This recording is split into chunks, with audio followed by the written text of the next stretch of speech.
совместно с работниками нашего посольства, которые уже про наших пациентов, так сказать, знали и работали с ними до нашего прибытия, мы приехали в клинику города Катманду.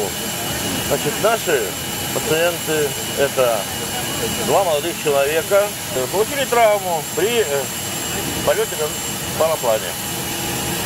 Когда мы прибыли в клинику, мы провели консилиум, мы посмотрели на наших пациентов и вместе с коллегами, врачами, значит, приняли решение, что после определенной подготовки мы их готовы транспортировать. Вот. И после определенных процедур, опять же, с помощью российского посольства, они были доставлены из госпиталя на борт наш МЧС России. Состояние больных средней тяжести, стабильное, они в контакте, они разговаривают, но, к сожалению, так сказать, характер травмы требует их дальнейшего лечения в клинике, и они будут сейчас госпитализированы бригадой скорой помощи ВЦМК «Защита» в НИИ имени Склифосовского для продолжения дальнейшего лечения. Поэтому большинство травм – это скелетная травма, травмы конечностей, тазобедренных суставов.